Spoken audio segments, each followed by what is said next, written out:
All American Gunslingers presenting Ubaldi Reports. Hey everybody, it's John at Ubaldi Reports, the podcast that provides information regarding affecting America, whether domestically or internationally.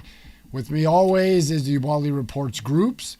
We have different chats, we talk to different ideas, bring up different topics, have the listeners ask us questions. First, we're going to start off.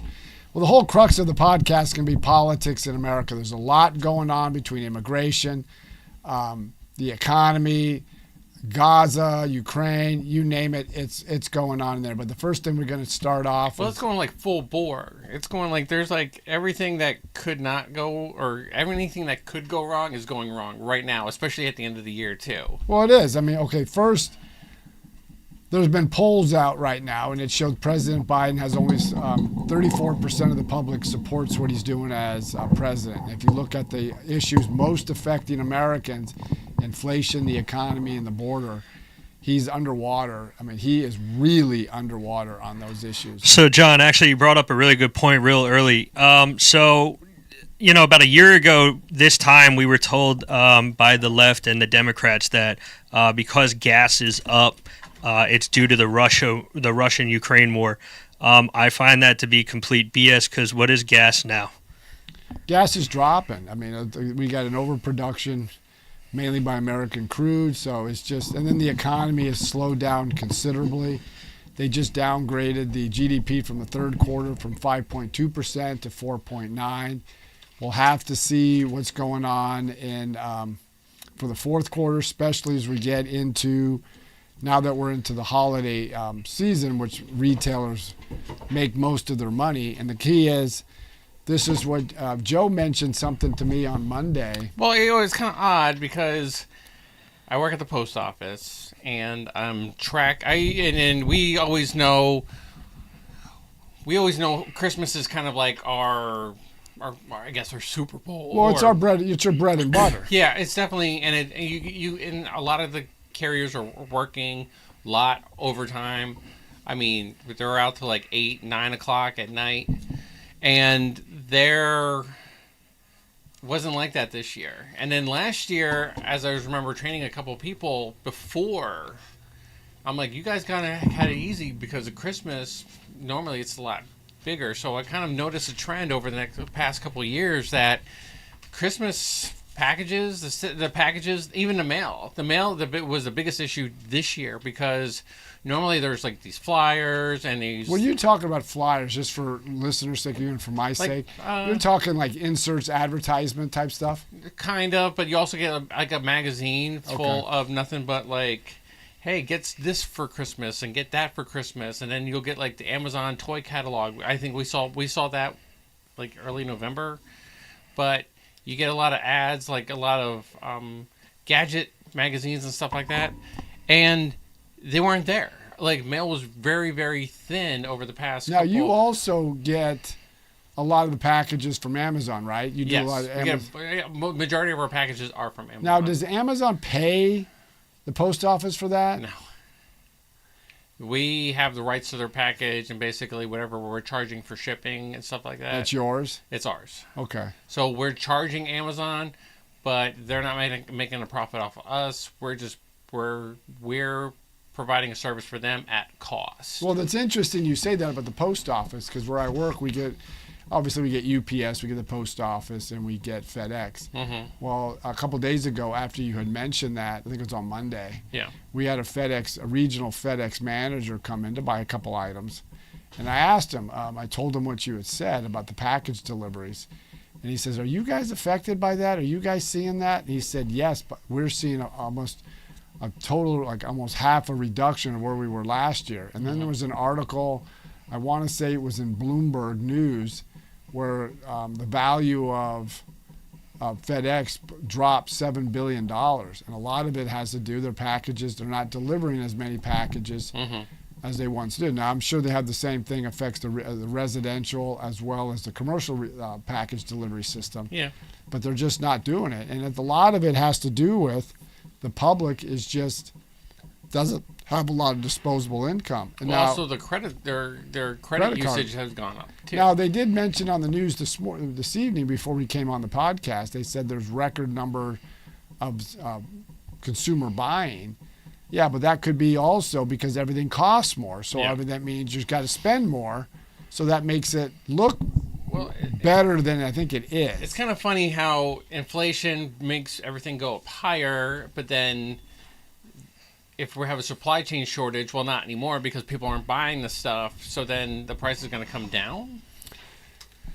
Inflation has come down from its peak, but there's still a lot of issues that affect it, like rent, mortgage rates are coming down a little bit, but housing prices have gone up. Rent for apartments, rental units, they have gone up considerably. So you're seeing a lot of issues, and then you're seeing more government spending. Like there's various articles and economic reports that came out showed that student loan debt. Half of all student loan borrowers are defaulting, and one report a couple weeks ago said they're doing it on purpose because, one, they feel, I'm never going to get out of this. I'm never going to be able to buy a home in today's market. So what do I care if my credit takes a hit for a couple years? So why pay for something I can never get out of?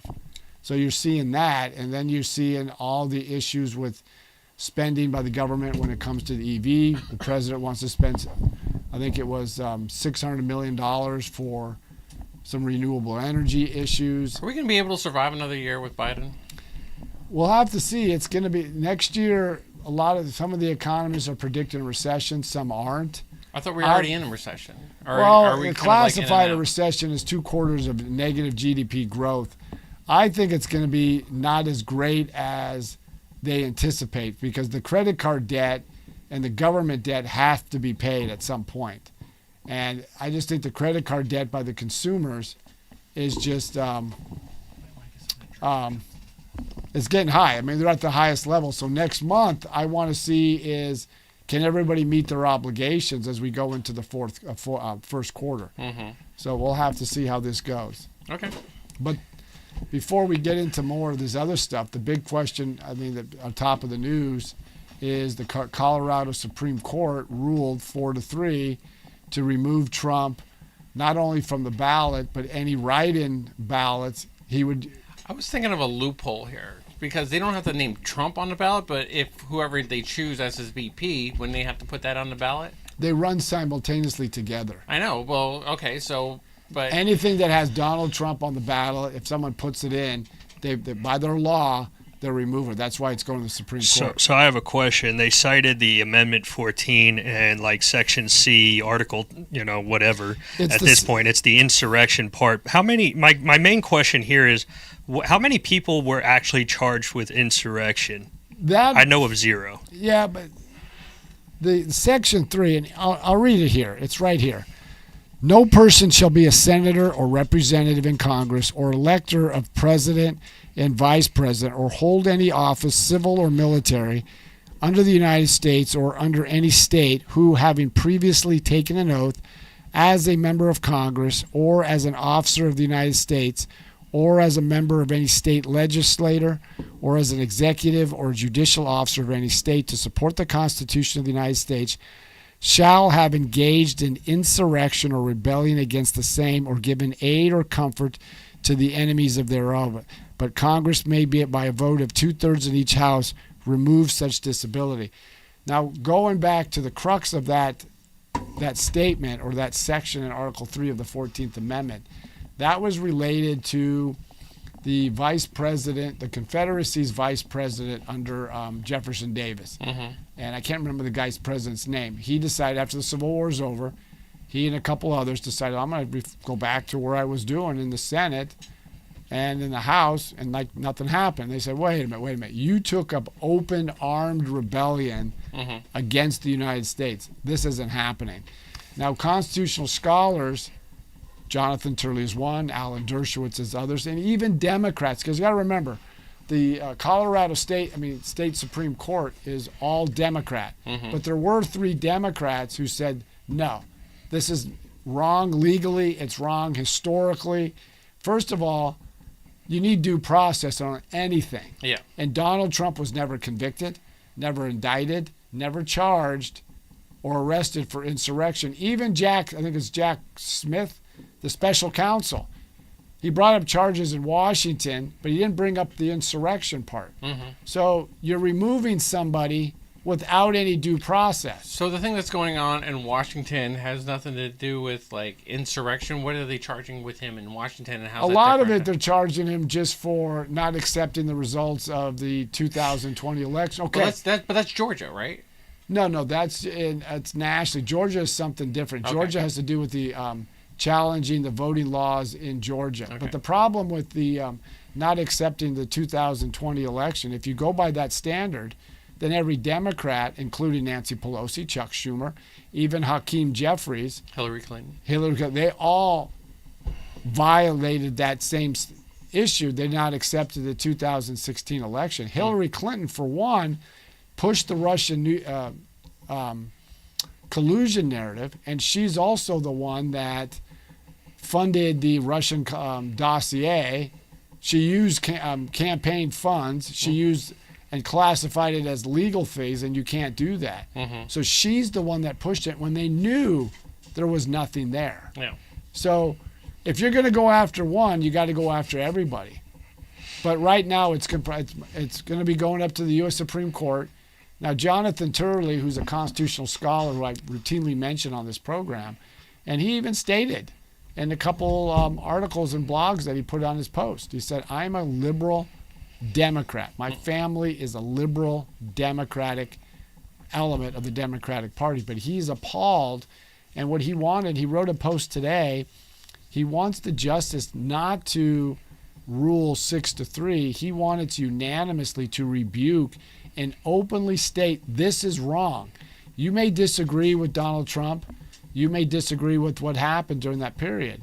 But this isn't the way to go, because what happens now, you're setting a precedent.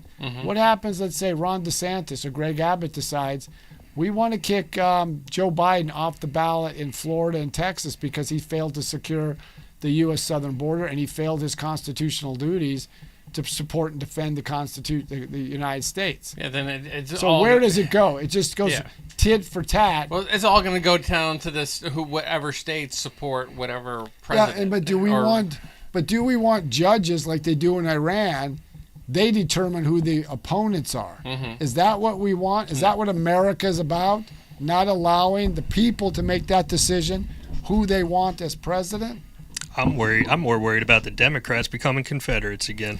And that, okay, but that's the other question that Jonathan Turley mentioned. There was an MSNBC commentator said that anybody who opposed what Colorado did is a Confederate.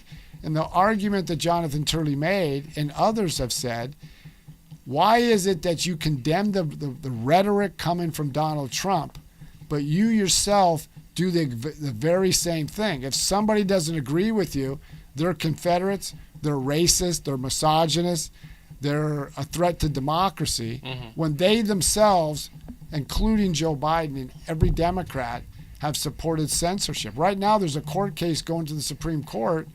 That's Missouri versus Biden. And there was a federal judge, and I read the brief. He violated every American's civil liberties by restricting what they can see, hear, and read. Look what they did to the Hunter Biden laptop. They all said it was disinformation. Now we're finding out it was true. So Shocker. if you want to challenge somebody and disagree with them, challenge them on the merits. Challenge their arguments. But that we're not seeing that being done. So, I mean, even people here are probably going to comment against what I'm saying. But think about this. What if that was you?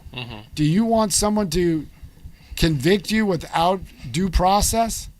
Remember, if they can do it to Trump, they can easily do it to you. And if you don't think it's going to happen, think again. Well, that's always kind of been like the case of recent, is that we used to be innocent until proven guilty. Now it's guilty till proven innocent. But see, then if you're in the public eye, look what they did to Brett Kavanaugh. There was no evidence beyond he was accused of sexual assault.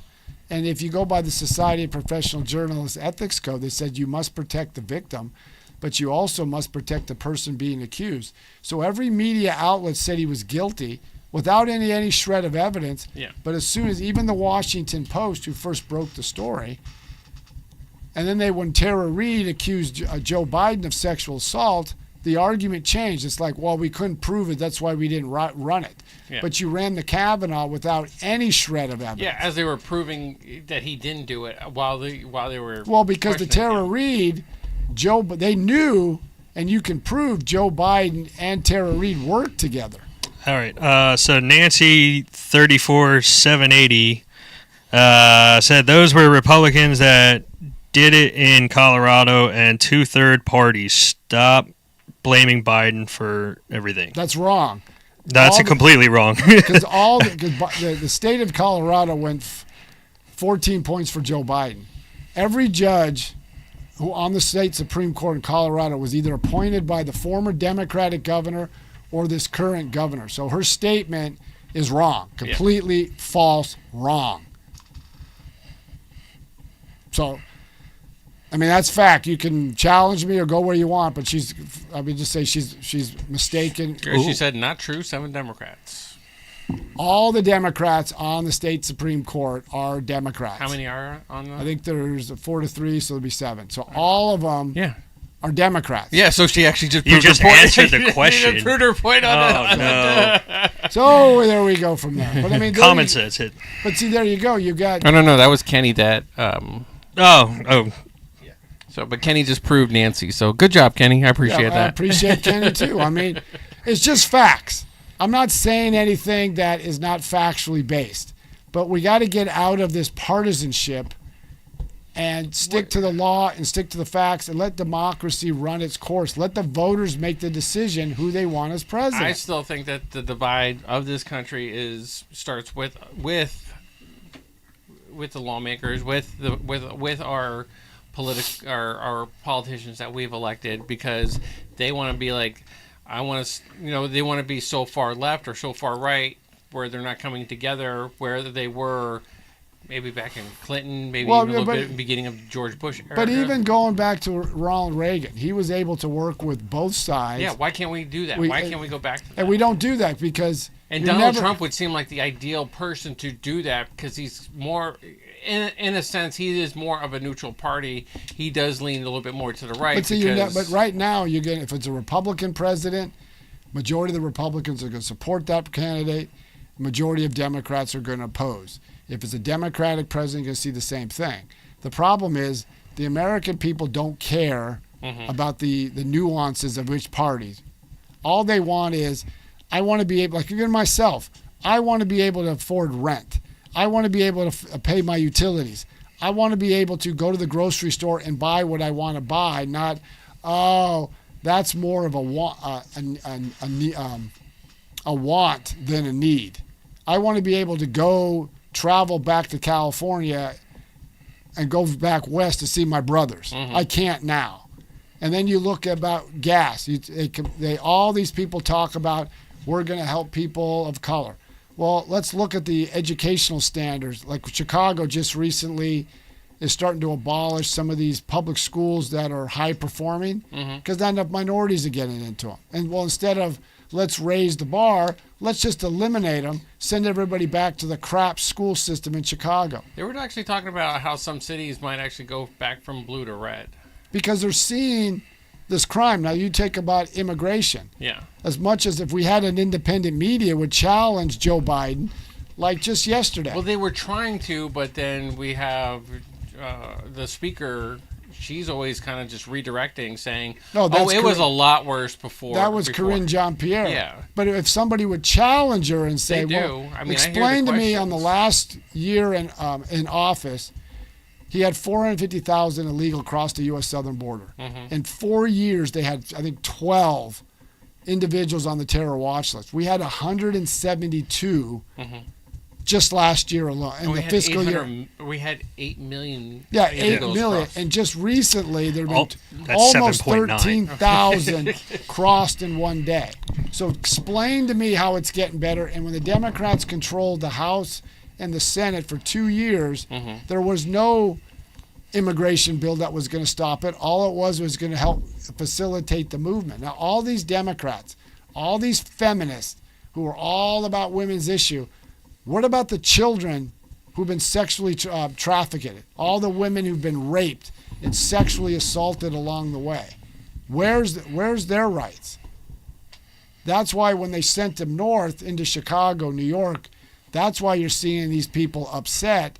And and some of these guys, citizens in Chicago, said, "We're going to vote for Donald Trump. At least he's doing something." Yeah. Why are they fighting, and why are they blaming Republicans for pouring these immigrants in? I mean, did everybody forget 4 years ago, 5 years ago, 6 years ago when they were, signing these bills about sanctuary city and how you'd be protected? What I guess more to the viewer, what did you expect? What did you expect that was going to happen? But that's a good point, though. Everybody jumped all over the bandwagon. I'm a sanctuary city because they didn't have to feel the ramifications. So, I know right. Brandon Johnson, before you get to your point, Brandon Johnson, the mayor of Chicago, is blaming Greg Abbott. What did you want Greg Abbott to do? 8 million are crossing the border. Who pays for that? We're paying $500 billion. Majority of these immigrants, these illegals, get better benefits than Joe, you served, I served, and Ray served. Also, by the way, what you're saying, there's an investigation by the senator from Montana John Tester. I believe so, about the Democrat sent from John Tester. The what do you call it?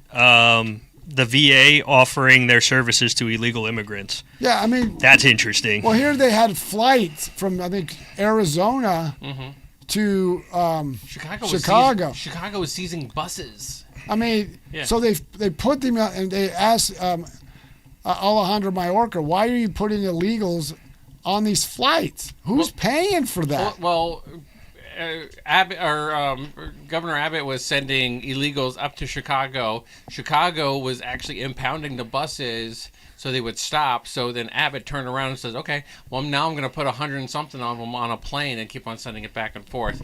Delta is the biggest contributor to the Biden administration, who are sending these illegals but here's the up other and down. However, so I kind of wanted to touch on Ray's point here for a second, is that I think with the illegal crossings, I think it's going to bite them in the ass, because what's going to eventually happen is that these people know they're coming from an impoverished country where it's similar to what it is now. So why not vote for the other guy? So if there is a bunch of illegal voters, or if the illegal are allowed to vote, they're going to vote for Trump.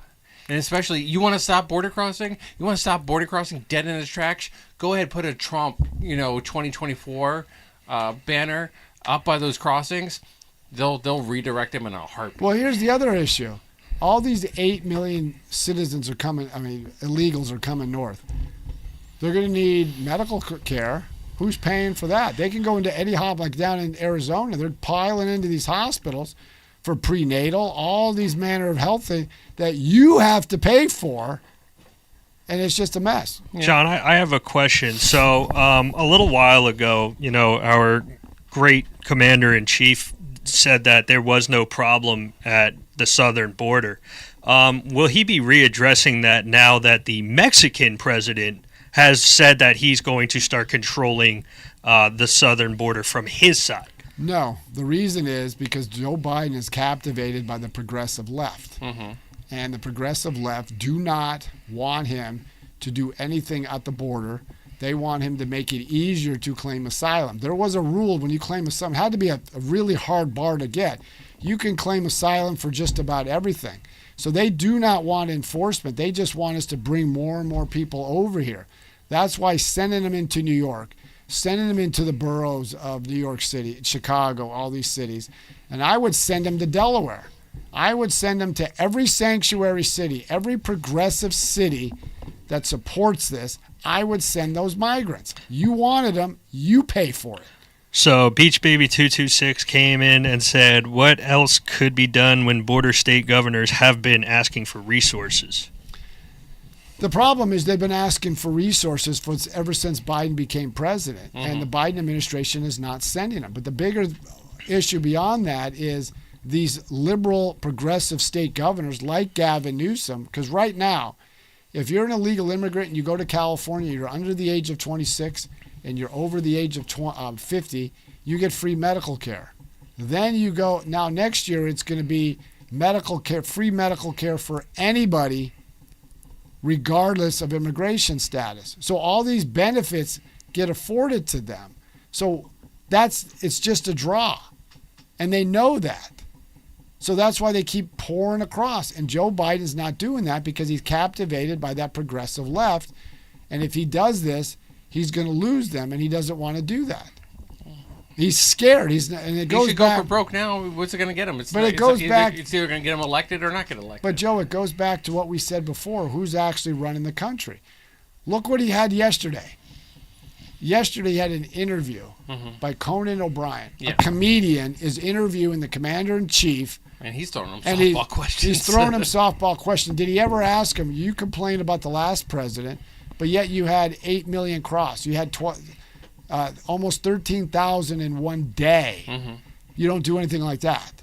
You have all these issues, the economy, the immigration. You have what's going on overseas. You have inflation. You have high utility costs.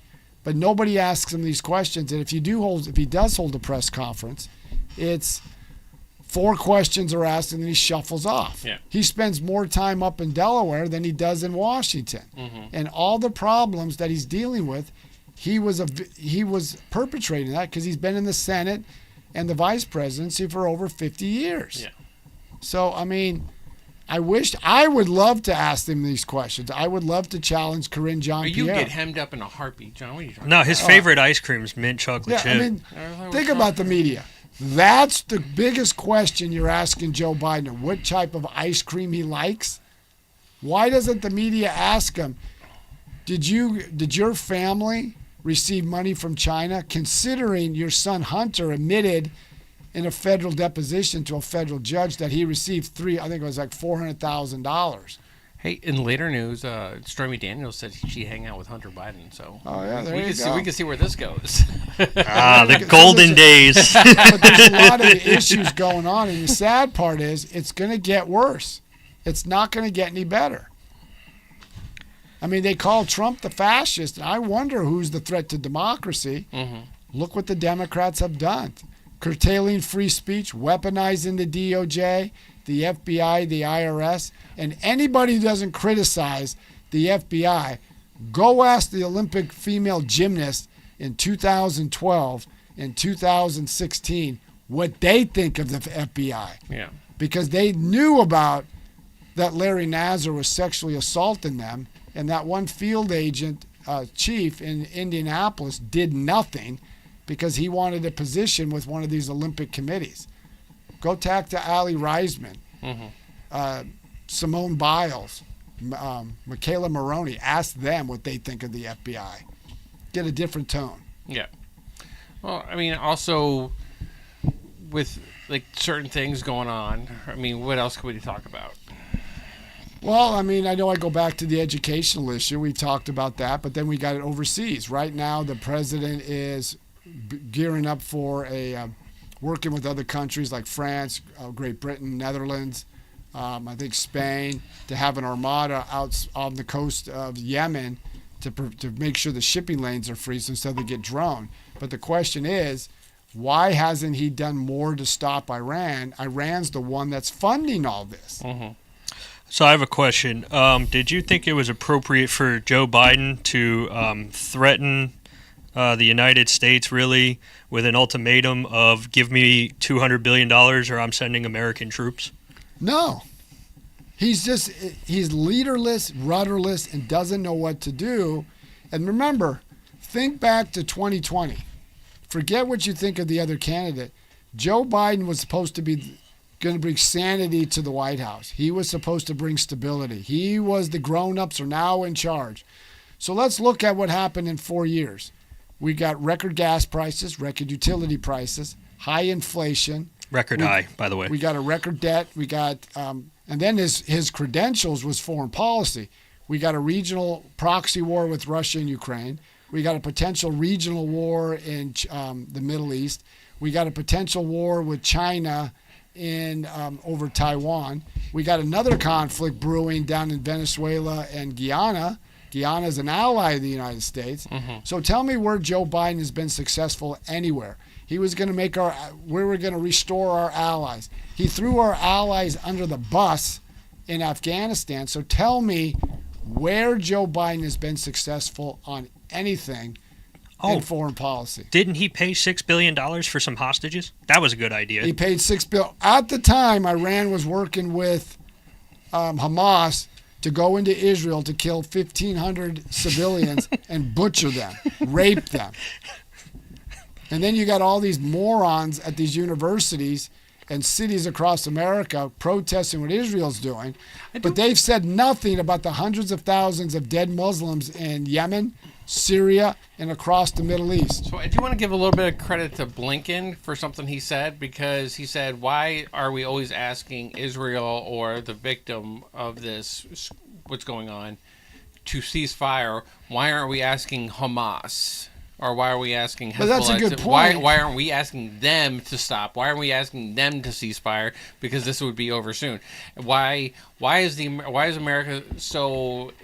No, but that's a good point, Joe. But the question is, I think Anthony Blinken is saying that. Why hasn't Joe Biden? He is the president of the United States. How often since October 7th? He spoke out right after October 7th. He gave a speech a couple weeks ago. But he doesn't speak out. He just mumbles. He looks like your grandfather that's just sitting in the corner at Christmas. Mm-hmm. I mean, he needs to vocally speak out and give a direction. Where is he going? Yeah. Where is he going on the middle? Like you talk about Ukraine. What is our strategy in Ukraine? What is our strategy in the Middle East or even in the Indochina region? It's not. It's nothing I know. There. You're just throwing meat to the grinder. And we're going broke with no direction. And then he's big on this climate change, and it's crazy. Maine, just Democratic governor, stopped doing more of the climate change with the EV side. Well, even because they had a big power outage, and you cannot generate enough power. Well, even CNN was like record high for Christmas due to climate change. It said climate change makes winter a little bit warmer this year. So everything's about climate change. Did I also just see that Ford backed out of some massive electric vehicle? Because Dodge is next. Oh, they're all going to back out because there's no demand for it. Well, it's also they've lost Ford lost $4 or $5 billion. Right. GM, and it's just an impossible goal to do it like now. And then you get John Kerry says he wants to shut down all current coal-fired plants and any existing one. Well, coal makes up about 30% of U.S. energy usage. So if you get rid of 30%, what replaces it? Wind and solar cannot do it. Sounds like we got some time. So wait, let me get this right. We started by neutering our oil, and now we're trying to neuter our coal. Where are we going to get energy from? That's the The question. sun. Yeah, because solar, those panels not only don't work all the time, but they've got a lifespan of 10 years, and you can't recycle them. Yeah. And you can't just throw them in a landfill. They're using the sun wrong. So basically, they're just using the sun wrong. You could use mirrors and molten salt and a focal point and turn the sun into like a nuclear reactor kind of being, but because birds like to fly over mirrors and become chicken or roasted chickens on the way down, the environmentalists are going to be all over it. So we can't win. We have to go there. No, that's not true. That's not true. Actually, I saw an argument in the Netherlands, and I can't wait for these environmentalists to figure it out. So right now they're blaming methane or nitrogen from cows, and what do we produce? We produce a little bit, right? So why don't we get rid of some of that methane? Depends if it's chilly night or not. They had a climate change summit in Doha, Qatar, and they talked about that. They said we got to eliminate the consumption of meat. What did they serve the delegates at the Doha summit? Meat. Yeah. But do you know breathing was on that list too? They're like, America, we need to stop breathing in order to save the environment. But the point is, all these things that they were doing, they're hurting the very people they claim to help. How does someone who's struggling to make it afford all these EV mandates, all these regulations? Can anybody afford an average cost of $55,000 to $60,000 for an electric car? I can't. Can you? Nope. I don't want to. No. No, it's just My electric car doesn't go vroom every time I start it up. it's a mess. It's a I mess. ain't downgrading. I'll spill extra little gasoline on the floor after I'm done filling it up. That's what my Jeep does. Just to send a point. All right, John, how can they go ahead and get a hold of us? You can get a hold of us by going to ubaldireports@gmail.com. That's ubaldireports@gmail.com.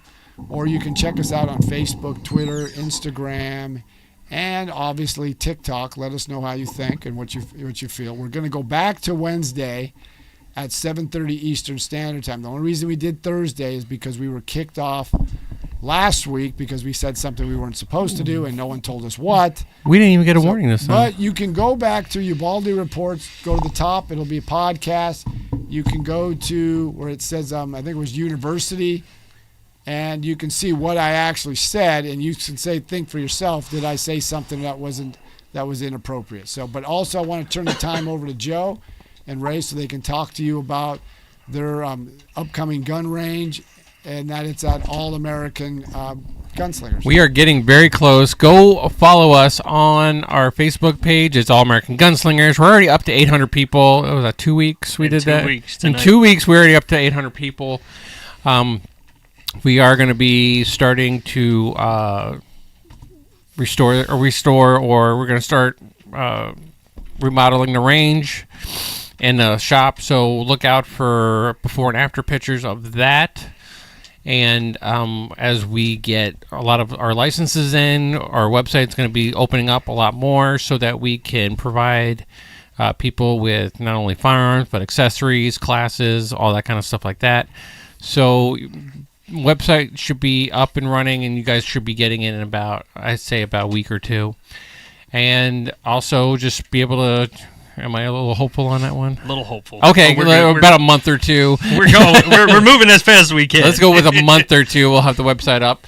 And then overall, just, check us out on all social media platforms. It's All American Gunslingers. And then if you want to email us, it's allamericangunslingers@gmail.com. So with that, everybody have a great day, and we will talk to you. Last point, everybody have a Merry Christmas, and we'll see you next week. So again, everybody have a Merry Christmas and spend time with your friends and family. Till next week at 7:30 Eastern Standard Time, keep following you.